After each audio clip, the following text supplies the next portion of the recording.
ये जो हमारा जन्म हुआ ये भाग्य के अधीन नहीं है, ये नवीन भाग्य निर्माण करने के लिए है। नहीं तो आदेश ही नहीं देते भगवान। पशुओं को आदेश नहीं दिया जाता क्योंकि वो भाग्य के अधीन है। केवल मनुष्य शरीर को आदेश दिया गया है। किसी देवता को भी आदेश नहीं दिया गया कि आप ये करो ये ना करो, क्योंकि वो वही करेंगे जो उनके सुकृत है, उसके अनुसार बस भोग भोगेंगे। आगे कुछ नहीं कर सकते, नवीन कर्म नहीं कर सकते, न नारकी जी कर सकते हैं, न स्वर्ग के कर सकते हैं। सब अपने अपने परिणाम को केवल भोग रहे हैं। यहां परिणाम उपस्थित करने का अवसर है। आप जो चाहो अपना परिणाम कर सकते हो। आप चाहो नरक जाओ, चाहे स्वर्ग जाओ, चाहे नारायण बन जाओ, जो चाहो कर सकते हो। मनुष्य शरीर है तो ऐसा शास्त्र स्वाध्याय और पंडिताई ज्ञान किस काम का जो भगवत प्राप्ति प्रारब्ध पे छोड़ दे। तो कुछ जन हैं जो शास्त्र स्वाध्याय करके या संतों की वाणी सुनकर इस विचार में आते हैं कि मुझे क्या करना चाहिए, परिवार का पोषण या भगवत प्राप्ति। दो विभाग कर लिए इसलिए खतरा है, निर्णय नहीं कर सकता। और सही पूछो तो दो विभाग है नहीं, एक ही बात है। समझ जाओ तो वहीं वहीं भगवत प्राप्ति हो जाएगी। अब उसके विचार में आता है कि अभी तो ब्याह हुआ है, या अभी छोटे छोटे बच्चे हैं, या अभी बच्चों का ब्याह किया है, अभी नए हैं, क्या जाने संसार का। मेरी आवश्यकता है, नहीं तो संसार इनको परेशान कर देगा। और वो अपने अहम जनित कर्ता भाव से ऐसा बंध जाता है कि निर्णय ही नहीं कर पाता। श्री चरणदास जी कह रहे, ए भाई समझो, जिस कर्तव्य को तुम विसार करके झूठे भाव को कर्तव्य मान रहे हो, अरे माया के दीवाने, अरे हिया नहीं रहना, करना अंत पयाना।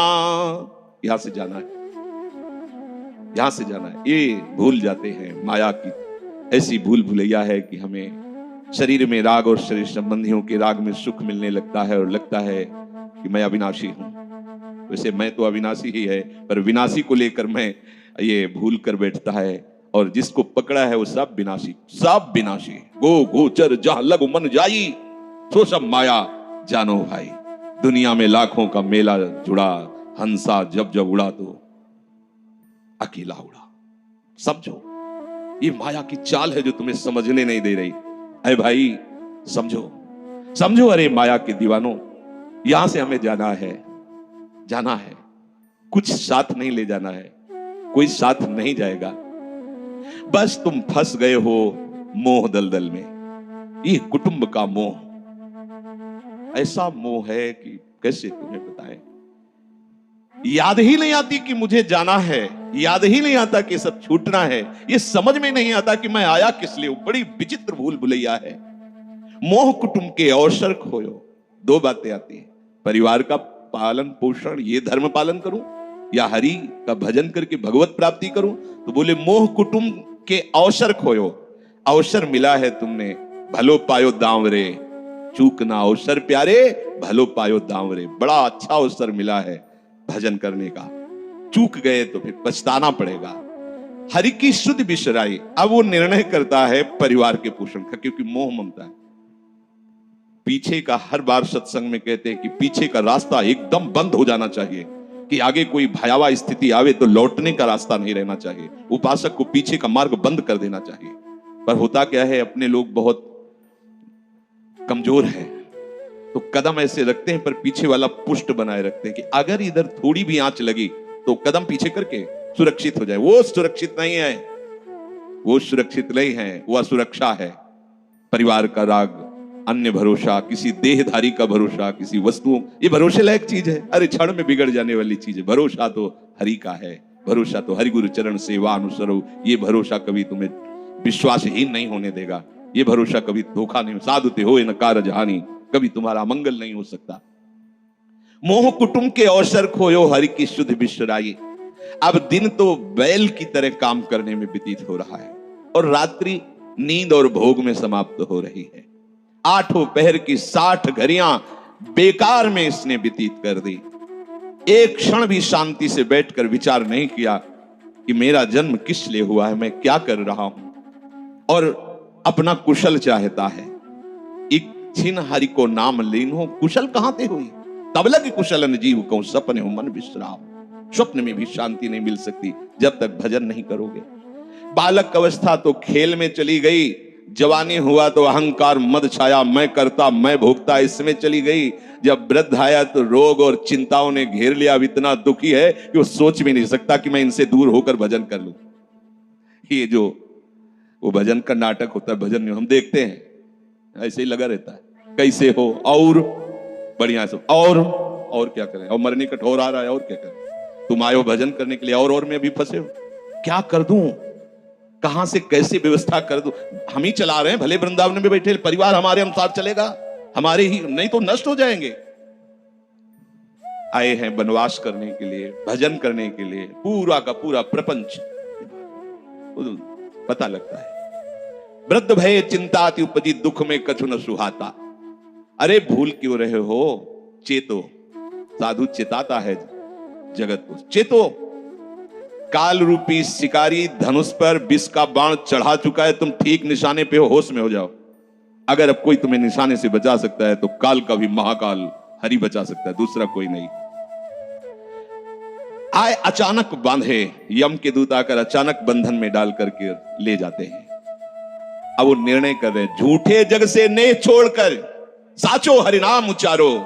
चरणदास सुखदेव कहते हैं अपना भला विचारो, इसी में अपना भला है। तो क्या करें, घर परिवार छोड़कर तुम्हारी तरह बाबा जी बन जाए। बाबा जी बनने से भगवत प्राप्ति नहीं होती।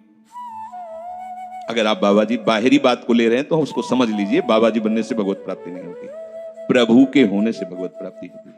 वो आप चाहे गृहस्थ वेश में रहकर बनो या आप विरक्त वेश, दो मार्ग शास्त्रों ने स्थापित किए हैं, वो प्रभु के लिए। अगर वेश बदल लिया है और परिवार का राग है, भोगों का राग है, संसार की सत्यता का भान हो रहा है कि सब सत्य है, कोई फर्क नहीं पड़ता। वेश परिवर्तन से कोई फर्क नहीं पड़ता। गधे की पीठ में चाहे मिट्टी ला दो, चाहे कबाड़ ला दो, चाहे बेद ला दो, उसको बाहर से मतलब है। शरीर में चाहे लाल कपड़ा पहनो, चाहे सफेद पहनो, चाहे काला पहनो, चाहे नीला पहनो, चाहे पीला पहनो, ये तो वस्त्र है। आपका उद्देश्य क्या हुआ, आपका अपनापन कहां गया, ये खास बात है। कहीं ऐसा नहीं लिखा कि बाबा जी बनने से वो मोक्ष पद प्राप्त, नहीं। जहां संत की बात आएगी वहां लक्षण होंगे, जहां भगवत प्राप्ति की बात आएगी वहां मन का प्रभु में तन्मयता होना, प्रभु में डूबना, प्रभु के चिंतन में मगन होना होगा। वो चाहे गृहस्थ हो चाहे विरक्त हो, दोनों के। एक है कि संसार का व्यवहार पसंद नहीं तो निवृत्ति मार्ग का पथिक बन गया, और एक है कि संसार के व्यवहार को भगवत स्वरूप समझकर, भगवत अर्पित करते हुए अपने को प्रभु का मानकर, प्रभु को अपना मानकर चल रहा है, ठीक वैसे ही भगवत प्राप्ति उसको भी होगी। हम लोग जब सत्संग में बात सुनते हैं तो निर्णय करने के लिए हमारा ही हृदय होता है। अब लगा कि नहीं ठीक है, भजन तो करना है, पर हम ऐसा नहीं है कि कर्तव्य के लिए रुक रहे, पर कुछ समय अब हम लेंगे, फटाफट सब निपटा के।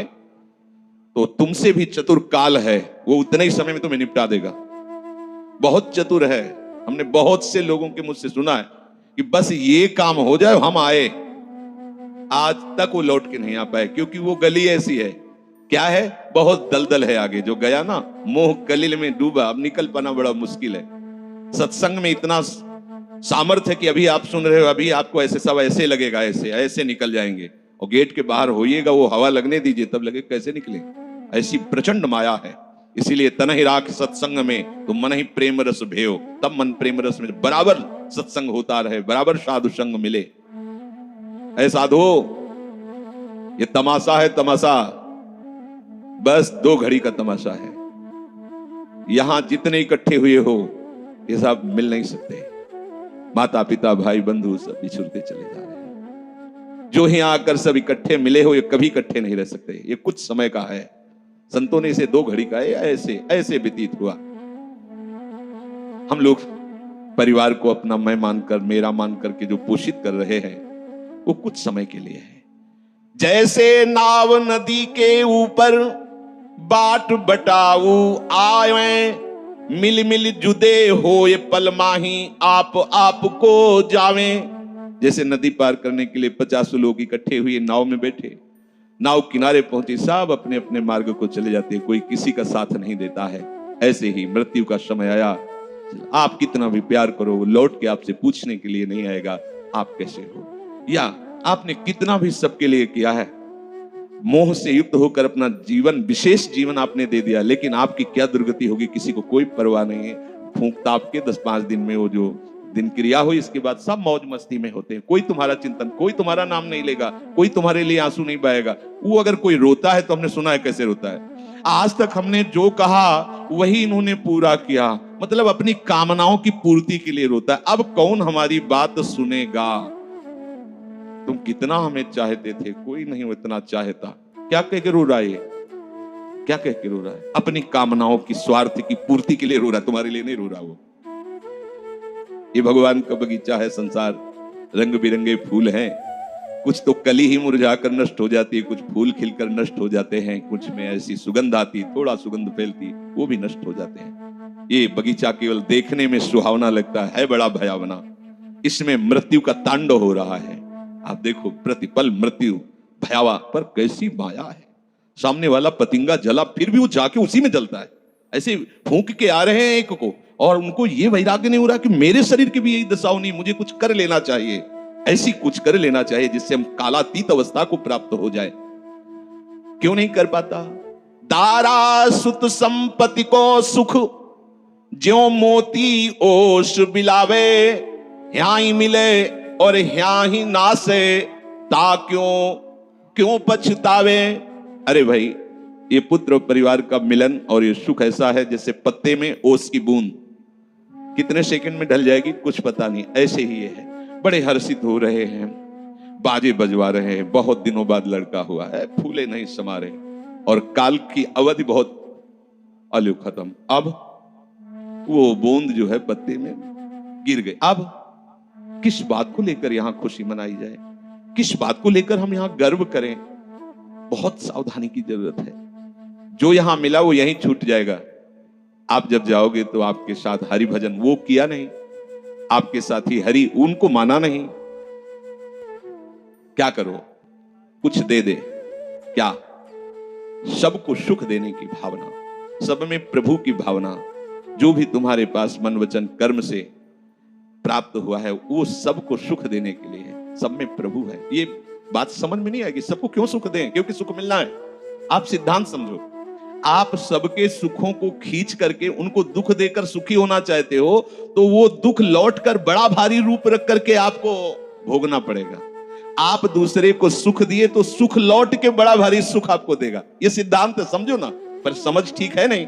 तो हम दूसरे को दुख दे करके अपने को सुखी मानना चाहते हैं, तो वो दुख बहुत बड़ा रूप रख के आता है और हम दुखी हो जाते हैं। नहीं, आज तक तो सब लोग सुख के लिए ही कर रहे हो, तो सुखी हो जाना चाहिए। मतलब गलत है, कहीं ना कहीं सिद्धांत गलत है।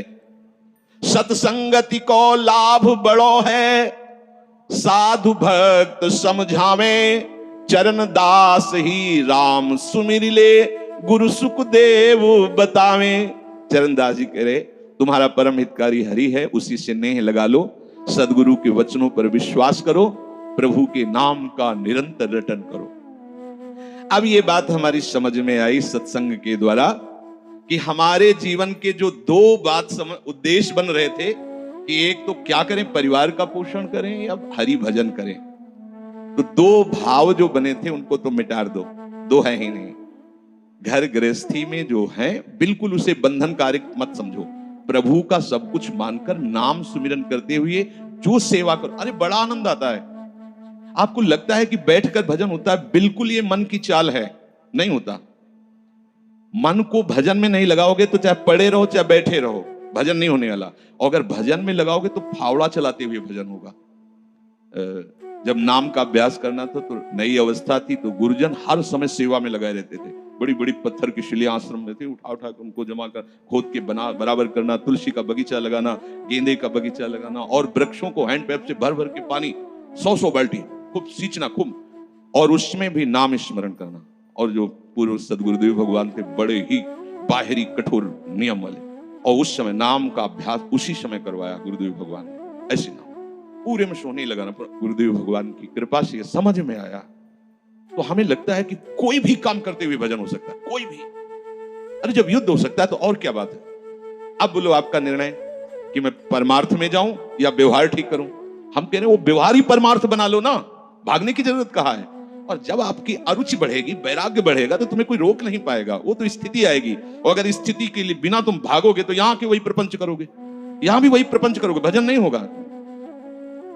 तो पहले तो साधक को इस बात को लेकर संदेह होता है कि संसार का व्यवहार करना कर्तव्य है या भजन करके भगवत प्राप्ति करना कर्तव्य। अब उसका सत्संग के द्वारा निर्णय होता है, चाहे शास्त्र का चाहे संतों का, कि नहीं नहीं मुझे तो इस जन्म में भगवत प्राप्ति करनी है। संसार के इन सब कार्यों को तो बहुत जन्मों में किया है, अब इस जन्म में भगवत प्राप्ति करनी है। ऐसा निर्णय सत्संग से होता है। जब ऐसा निर्णय हुआ तो भोग उसे कड़वे लगने लगे।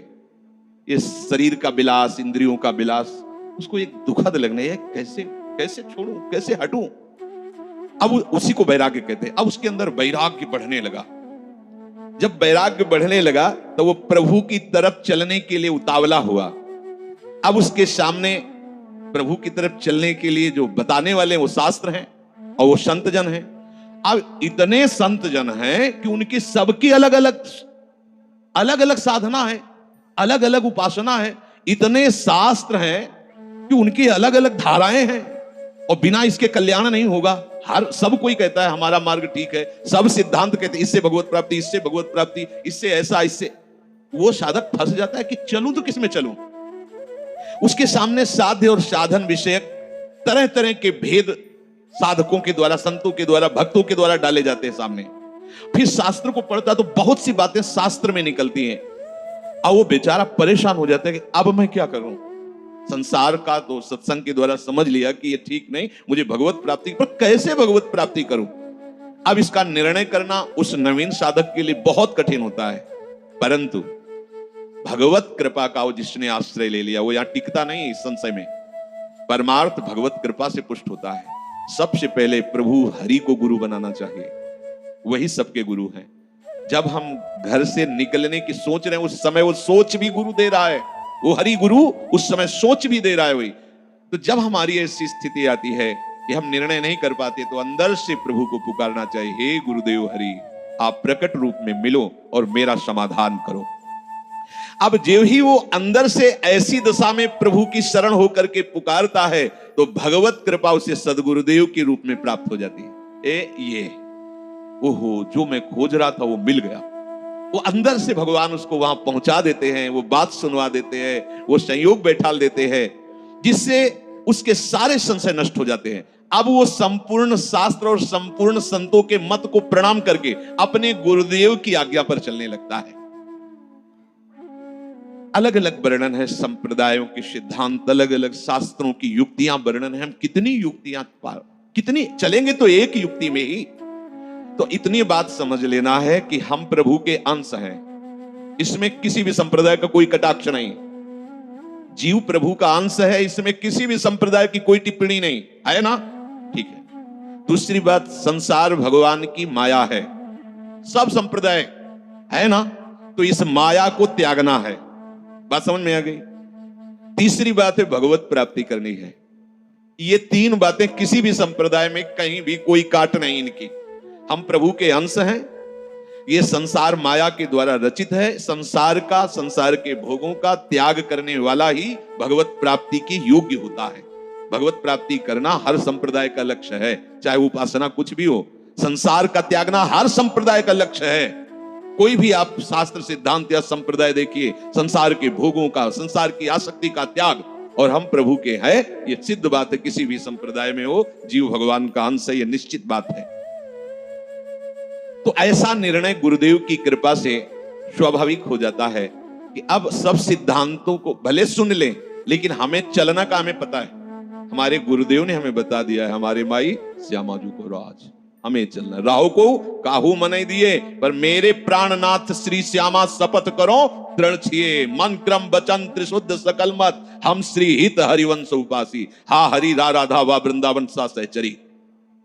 साधक की बुद्धि गुरुदेव के प्रताप से उपासना में निश्चल हो जाती है। एक एक बात को समझिए। प्रभु कह रहे हैं, जिस काल में शास्त्रीय मतभेदों से विचलित हुई तेरी बुद्धि निश्चल हो जाएगी, परमात्मा में अचल हो जाएगी, उसी काल तू योग को प्राप्त हो जाएगा। कैसे होगी निश्चल? अगर हम शास्त्रों में भटकते रहो, कई बार समझने के बाद भी ये निश्चय होता था कि ये आश्रय ठीक है या अहम ठीक है। क्योंकि जब एको हम बहुत श्यामा वही ब्रह्म बहुत रूप, मैं भी तो ब्रह्म हूं ना, मैं भ्रम से अपने को अंश मान रहा हूं, भ्रम से अपने को जीव मान रहा हूं, भ्रम से अपने को शरीर मान रहा हूं, वही हूं। सेवक से विभाव बिन भव न तरी उर्गार। काकुशुंड जी कह रहे बिना सेवक और स्वामी के भाव के संसार से तरा नहीं जा सकता। एक में है सेवक स्वामी भाव के बिना नहीं तरा जा सकता, और एक है कि जब तक सेवक स्वामी भाव भेद है तब तक अविद्या है, अविद्या है तो मोक्ष नहीं। बड़ा झंझट है, बड़ी समस्या है। उसका समाधान केवल गुरुदेव के वचन से होता है। मोक्ष मूलम गुरु कृपा, वो बता दे ऐसे चलो, बस दूसरे के लिए सुनना। दूसरा कोई गलत नहीं है। बहुत से मार्ग हैं, बहुत से संप्रदाय हैं, बहुत से सिद्धांत हैं। हम सब संप्रदाय, सब सिद्धांत, सब मार्गों को एक साथ नहीं निर्वाह कर सकते। एक मार्ग में चलेंगे तो जो हमें गुरुदेव मिले भगवत प्रेरणा से, उनके द्वारा बताई हुई साधन पद्धति में अपनी बुद्धि निश्चल कर दे। निश्चल कोटि जन्म लग रगर हमारी बरऊ शंभुनता राहु कुमारी, इसे निश्चलता कहते हैं, इसे अटल कहते हैं। चाहे जितनी परीक्षा ले लो, चाहे जैसा दुख दे दो, चाहे जैसा प्रलोभन दे दो, लेकिन अब अपने प्रियाजू के गोरे चरणारविंद के सिवा अन्य आश्रय नहीं ले सकते। ये अचल बुद्धि हो गई। साधक की बुद्धि निश्चल हो जाती है कि अब तो मुझे केवल प्रिया प्रीतम का नाम रटना है, प्रिया प्रीतम की सेवा करनी, प्रिया प्रीतम के भरोसे में रहना और प्रिया प्रीतम के पास ही जाना है। ये निश्चय लगभग ऐसा तो हो गया होगा, क्योंकि सत्संग सुन रहे हैं बहुत काल से। कई बार सत्संग में कहा चित्त का समाधान हो जाना ही उपासना की परिपक्वता है। यदि आपसे कोई प्रश्न करे कि आपका उपासना का स्वरूप क्या है, तो श्री राधाजुग चरण निवास, बस आगे कुछ है नहीं। हमारा केवल उपास्य तत्व प्रेम, प्रेम का मूर्तिमान स्वरूप लाडली, लाडली के गोरे चरणारविंद, बस। भजन साधन ये सब उनकी कृपा से हो रहा है। हमारा लक्ष्य केवल लाडली, भरोसा केवल लाडली, अपनापन केवल लाडली। अभी जीत गए, अभी जीत गए। ज्यादा जैसी तरिवंश प्रपंच बंच सब काल ब्याल को खायो, यह जिए जान श्याम श्यामापद कमल संग सिर नायो। मुझे प्रियालाल को प्राप्त करना, यह दृढ़ निश्चय हुआ गुरुदेव की कृपा से। ऐसा दृढ़ निश्चय होने वाली बुद्धि को अचल कहते हैं। जब दृढ़ निश्चय हो जाता है तो साधन अब सिद्धावस्था में परिणित होने लगता है। ध्यान रखना, जब तक ये करें कि ये करें कि ये करें कि ये करें, ऐसा चलता रहता है, तब साधक रहता है। और जब ये निश्चय हो गया है, अब उसका साधन सिद्धावस्था की तरफ जा रहा है, क्योंकि अब उसको निश्चय की जरूरत नहीं, वो हो चुका है। प्यारे जो वृंदावन धाम, नाम रूप लीला उनके गुणों का गायन, ये हमारा तय हो चुका है। इसमें कोई मिलावट नहीं होगी। अब साधन नहीं हो रहा, अब वो धीरे धीरे परिपक्व हो रहा है, गाढ़ हो रहा है, वो सिद्धावस्था की तरफ जा रहा है। तभी प्रभु कह रहे हैं कि बुद्धिस्तदा योग मवाप्स्यसि, अब वो योग को प्राप्त हो रहा है। निश्चय हो गया, अब योग को प्राप्त। देखो निश्चय है कि नहीं, ना हो तो कर लीजिए। अब हमें साधन संबंधी जिज्ञासा नहीं रहनी चाहिए कि मुझे क्या करना है। अगर ये जिज्ञासा नहीं मुझे क्या करना है, तो सब किया कराया माटी हो गया। मुझे क्या करना है, प्रियाजू कहूं, प्रियाजू के लिए श्वासें, प्रियाजू के लिए शक्ति है, उन्हीं के द्वारा दी, उन्हीं की, चाहे गृहस्थी में हूं चाहे विरक्ति में हूं, प्रियाजू कहूं, प्रियाजू के लिए चेष्टा करूं। प्रियाजू ही हमारी मालिक है, हमारे जीवन का पूरा अधिकार प्रियाजू को है। अब वो दुख दें, सुख दें, लाभ है, हानि है, दुर्गति है, नरक है, स्वर्ग है, इसकी मुझे कोई परवाह नहीं। इतना तो निश्चय हो जाना चाहिए। और इतना निश्चय हो जाए तो भगवान से भी कृपालु हमारी लाडली जी हैं। भगवान को बहुत करुणा समुद्र कहा गया है भी, लेकिन उस करुणा समुद्र का गाढ़ रूप श्री लाडली जी महाराज हैं। अरे इनके भरोसे हो जाने पर अलबेली सरकार है, कहीं आज तक पर जल्दी कोई भरोसा इधर का पा नहीं पाता, क्योंकि ये एकांतिक महल है, और जिसे भरोसा मिल गया और निहाल हो गया, निहाल हो गया। अब उसे प्रियाजू के साथ नित्य संयोग का अनुभव होने लगेगा। ध्यान दीजिए, बुद्धि का निश्चय, उपासना का परिपक्व अवस्था की तरफ पदार्पण हो रहा है। अब उसे प्रतिपल लग रहा है कि प्रियाजू हमारे साथ है। लग नहीं रहा है, छिन छिन बिहरत संग, सेवक जी कह रहे, छिन छिन बिहरत संग, छिन छिन निरखत प्रेम भरी, और छिन जस कहत अभंग, ये जो कृपा हरिवंश की। निश्चय में जितनी कमी होती है, भगवत प्राप्ति में उतनी ही देरी होती है।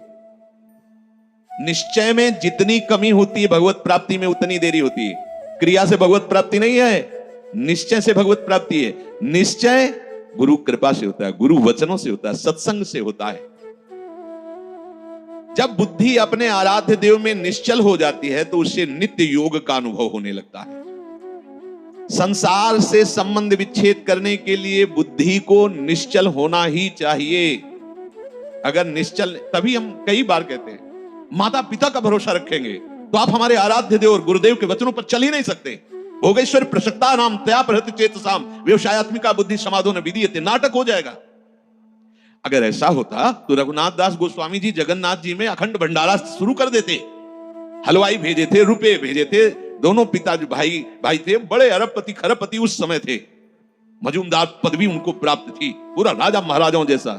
नहीं, जगन्नाथ जी के सिंहपौर पर खड़े होकर भीख मांगकर खाते और वो सब त्याग दिया। ये है परमार्थ का स्वरूप। ऐसा संसार से संबंध विच्छेद करने के लिए तैयारी करनी ही है। ये शरीर और शरीर के संबंधी भोग और शरीर संबंधी रिश्ते नातेदार, यही संसार है। इससे अंदर से संबंध विच्छेद किए बिना कोई न भक्त हो सकता है, न महात्मा हो सकता है, न भगवत प्राप्ति कर सकता है। जो प्रभु से बिछुड़ा हुआ बहुत जन्मों से है और संसार से अपनापन किए हुए है, अब बिना ये अपनापन संसार से हटाए प्रभु से योग हो ही नहीं सकता। चाहे जिससे आशीर्वाद मांग लो, चाहे जिससे आप जाकर के कहो कि हमें हाथ रख दो। लोग ऐसे बावरे हाथ में रखने से कुछ होता है क्या? कुछ नहीं होता। बड़े बड़े सिद्ध महापुरुषों के दर्शन हुए जो ब्रह्माकार वृत्ति में, उनके जब वचन सुने तो केवल साधन पक्ष की बात की है। आप अपने भजन पर अधिकार रखो, केवल आप अपने संयम नियम पर अधिकार रखो, अपनापन प्रभु से रखो, बस यही आशीर्वाद है कि तुम्हारा साधन बन जाए, तुम्हारा उपासना में मन लग जाए, ये आशीर्वाद है। अगर इसमें नहीं लगा तो कोई आशीर्वाद फलीभूत नहीं होगा। ये सब भ्रम की बातें छोड़ दो। नौटंकी नाटक अलग चीज है। ये ले उसे संतरा और हाथ सहला दिया और लिफाफा रख दिया, ये नाटक तो बहुत बढ़िया हो सकता है, लेकिन ये आशीर्वाद मत समझना। तुम्हारी भजन में रुचि हो जाए, तुम्हारी विषयों में अरुचि होकर संयम नियम पूर्वक प्रभु आराधना में मन लगने लगे, ये संत का आशीर्वाद फलीभूत हो गया। जो आपने शरीर और शरीर के संबंधियों पदार्थों में अपनापन कर लिया, ये भूल त्यागे बिना तुम्हारा योग हो ही नहीं सकता। कितनी बढ़िया बात, बड़ी अमृतमयी बात है। और जब आप संसार से वियोग करोगे तो प्रभु से योग स्वाभाविक हो जाएगा, करना नहीं पड़ेगा, क्योंकि वो हमारे हैं। संसार से योग करना पड़ता है, योग होता भी नहीं है। कहां अपने हाथ में कुछ लग रहा है क्या? प्रतिपल आयु नष्ट होती चली जा रही, प्रतिपल जो वस्तु पदार्थ सब दूर होता चला जा रहा है, आप उसे पकड़े हुए केवल हो। और इनको छोड़िए तो प्रभु से योग करना नहीं पड़ेगा। हमारा योग है वही जागृत हो जाएगा, स्वाभाविक जागृत हो जाएगा, हमारी बुद्धि प्रभु में निश्चल हो जाएगी। अब प्रश्न बनता है कि जिसकी प्रभु में बुद्धि निश्चल हो जाती है उसके क्या लक्षण होते हैं? अर्जुन जी कह रहे हैं, स्थित प्रज्ञस्य का भाषा समाधिस्थस्य केशव स्थित धी किम प्रभासेत किमासीत ब्रजेत किम। जिसकी बुद्धि प्रभु में स्थिर हो जाती है, अचल हो जाती है, निश्चल हो जाती है, उसके क्या लक्षण होते हैं? अर्जुन ने पूछा।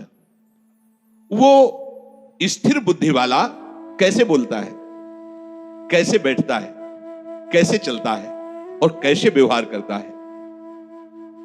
बहुत सुंदर विषय है। जिसकी बुद्धि प्रभु में स्थित हो गई है, अर्जुन जी प्रश्न कर रहे हैं कि वो कैसे लक्षण होते हैं तो समझा जाए कि इसकी बुद्धि स्थित है। वो कैसे बोलता है, उसकी वाणी से कैसे पहचान किया जाए कि जो बोल रहा है ये स्थिर बुद्धि वाला है या जो बोल रहा है वो चलायमान बुद्धि वाला है। अभी परमात्मा में इसकी निश्चयात्मिका बुद्धि नहीं हुई है। वो बैठता कैसे है, वो व्यवहार कैसे करता है, वो चलता कैसे है? अर्जुन जी ने ऐसा प्रश्न किया तो प्रभु उत्तर दे रहे हैं कि प्रजहाति यदा कामान, बहुत अमृत में वचन है। प्रजहाति यदा कामान सर्वान् पार्थ मनोगतान् आत्मन्येवात्मन तुष्टः स्थित प्रज्ञस्तदोच्यते। आहा, जो स्थित प्रज्ञ बुद्धि, स्थित अचल, जिसकी बुद्धि अपने आराध्य देव में अचल हो गई है। किसकी? जिसकी संपूर्ण कामनाएं भली भांति शांत हो गई है। सर्वान् कामान, संपूर्ण कामनाएं प्रजहाति भली भांति शांत हो गई, अब कुछ नहीं चाहिए। वो अपने आप से अपने आप में संतुष्ट रहता है। इसके दो भाव हैं, जो अपने आत्म स्वरूप में नित्य आनंद में डूबा रहता है। भक्ति में वो अपने आप से अपने आप में आनंदित। अपने आप कौन है? हमारे प्रभु है।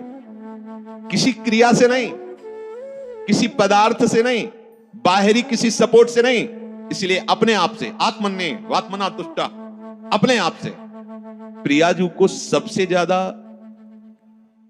प्रसन्नता और सुख पहुंचाने वाली बात है आपको अपने आप को दे देना है। यही सबसे बड़ी सेवा है। हम लोग बचा के अपने को रखते हैं और पदार्थ आदि देना चाहते हैं।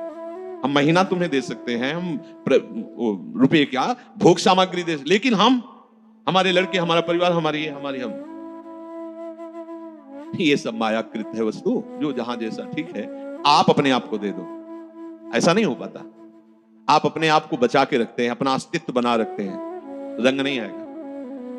मैं ये मन आदत सो मई बुद्धि में निवेश है, मेरे में मन बुद्धि को अर्पित कर दो। फिर जब आता है कि कैसे करें, फिर वो साधन पद्धति प्रारंभ कर दी जाती है। नहीं तो सही पूछो, इसमें साधन का कोई योग नहीं होता।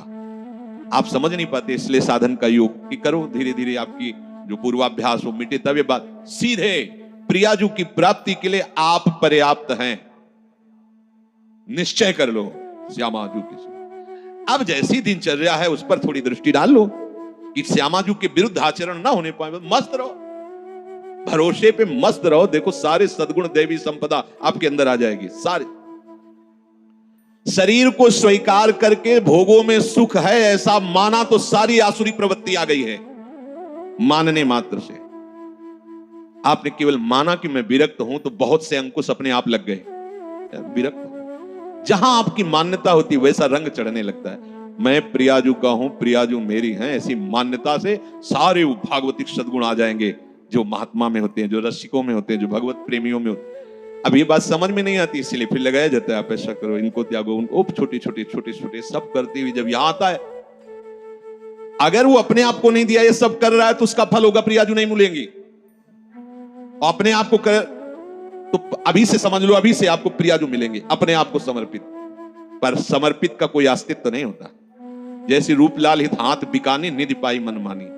अब ये समझ पाओ तो समझ पाओ, नहीं तो फिर साधन में लगो। धीरे धीरे जब साधन में लगते जाओगे तो अभी क्या है, इतनी बहिर्मुखता है कि फिर क्रियाओं को, फिर क्रिया जिनसे होती है उन करणों को जब हम धीरे धीरे उधर मोड़ने लगते हैं, तो चूंकि इन्हीं के पीछे हम चल रहे थे, यद्यपि उल्टा है ये बात, इन्हीं के पीछे चल रहे थे, इसलिए धीरे धीरे लगने लगता है मैं प्रियाजू का हूं। ये बहुत लंबा सफर है। अगर आप स्वीकार कर ले मैं प्रियाजू का, तो आपके करण, आपकी चेष्टाएं सब अभी इसी क्षण से प्रियाजू को समर्पित होने लगेंगी। वो समझ नहीं आती, क्योंकि बहुत समय से अपनापन शरीर और शरीर संबंधी भोगों और शरीर संबंधी रिश्ते नातों में, इसलिए कहने का होता है अरे नहीं, अब तो हमारे माता पिता आप ही हो। आप तो जब अवसर आता है तो माता पिता के पास होते हैं। एक भी बात गुरु की नहीं माननी, एक भी बात शास्त्र की नहीं। ये कहने सुनने से कोई बात नहीं बनती, स्वीकृति से होता है। यहां प्रभु कह रहे हैं प्रजहात यदा कामान सर्वान पार्थ मनोगतान।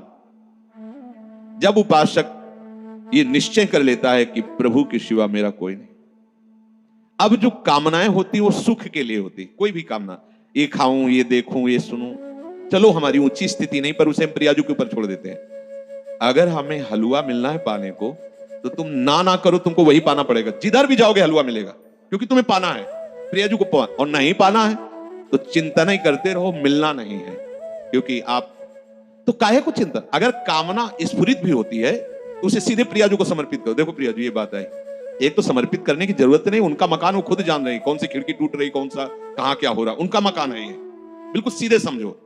जब मकान नाम में कर दिया तो उसकी छिपकली भी उसी में हो गई, जाला भी हो गया, मकरी भी हो गई, और उसकी जो गंदगी वो भी उन्हीं के नाम हो गई। आप समझो, बिल्कुल समझो। मकान नाम हो गया ना, जैसे कहते सब पूरा हो गया, उसमें अच्छा बुरा जो भी था सब नाम, ऐसे ही जीवन प्रभु के हवाले कर दिया। अब आप निश्चिंत। एक सूत्र नारद जी ने लिखा है कि जो उपासक ऐसा समर्पित हो जाता है, उसके काम क्रोध लोभ मोह मद मत्सर ये भी समर्पित हो जाते हैं। ये सब भगवत स्वरूप हो जाते हैं। ये विरोध तभी करते हैं जब हम भगवत विमुख देहाभिमानी, इसलिए जलाते हैं, हमें भ्रष्ट करते हैं। और जिस समय आप भगवत तो ये सब भगवत स्वरूप हो जाते हैं, ये सब प्रभु को समर्पित हो जाते हैं। जिस समय उपासक मन में आई हुई संपूर्ण कामनाओं को भली भांति त्याग देता है, अब ये थोड़ा समझना होगा यार, रुक के। हमारे अंदर जो सुख भोग की लालसा, यही कामना पैदा करती है। हम कहते हैं ठीक है तुम्हें कोई ज्ञान नहीं, पर एक पर विश्वास कर लिया। जैसे मान लो आप यहां अधीन हो गए राधा केली कुंज में स्वामी जी के, तो अब तुम्हें इच्छा करने की क्या जरूरत है कि हमको ये भोजन में मिले, क्योंकि तुम थोड़ी, अब तो जो श्री जी का भोग लगेगा वो आपको मिलेगा। अगर आपके अंदर आता भी है अज्ञान के कारण, यद्यपि आपको जरूरत नहीं किसी भी भोग की, आप बहुत सुख स्वरूप हैं, किसी भी भोग से आपको सुख नहीं मिला है, ना मिलेगा और ना है। आप इतने सुख सिंधु हैं कि बिल्कुल ये समझ लो तटस्थ हैं। जैसे प्रभु सुख राशि, ऐसे आप भी सुख राशि। ईश्वरन से जीव अविनाशी, चेतन अमल सहज सुख राशि। पर अपने स्वरूप का बोध न होने के कारण शरीर भाव से आपके अंदर जो कामनाएं, तो जब शरीर समर्पित कर दिया तो कामनाएं भी समर्पित हो गई। अब आपको चाहिए कि धैर्य पूर्वक ये देखो कि हमारे अंदर जो कामनाएं हो रही हैं वो विषय सेवन के लिए हो रही हैं। अब मेरा अधिकार नहीं है क्योंकि श्री जी को समर्पित है। अगर ये होना होगा तो अब हमको इसके विषय में नहीं सोचना, अब वो हमारे योगक्षेम का वहन करेंगे, अब हमें चिंता नहीं करनी। इस भाव से कामनाओं के जो आप जलन में जलते उसको त्यागो, क्योंकि बिना कामना त्यागे आगे बात नहीं मिलेगी। कामना करते क्यों कामना करते हो? सच्चे मानिए, जैसे बिना कामना के तुम्हें दुख भोगना पड़ता है, ऐसे बिना कामना के सुख भोगना पड़ेगा। अच्छा, ये